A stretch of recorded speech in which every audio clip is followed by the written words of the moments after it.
আজকে আমরা শিখব ফেসবুকে কীভাবে নতুন নাম্বার অ্যাড করব। তাহলে বেশি কথা না বললে চলুন ফোনের স্ক্রিনে চলে যাই।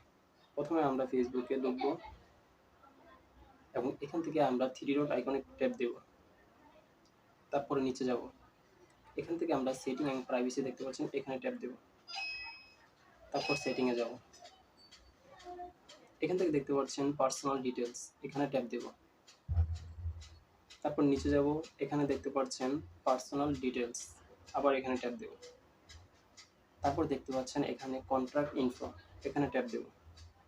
তারপর নিচে দেখতে পাচ্ছেন অ্যাড নিউ কন্ট্রাক্ট, এখানে ট্যাপ দেব এবং এখান থেকে অ্যাড মোবাইল নাম্বারে ট্যাপ দেব। তারপর এখানে আমরা ফোন নাম্বারটা দেব, যে নাম্বারটা আপনি অ্যাড করতে যাচ্ছেন নতুন সেটা দিবেন। তারপর একটা কোড আসবে আপনার নতুন নাম্বারে, সেই নাম্বারের কোডটা আপনি এখানে ট্যাপ করে বসাবেন। এখন আমরা ক্লোজ দেব। এখানে দেখতে পাচ্ছেন আমাদের নতুন নাম্বারটা অ্যাড হয়ে গেছে।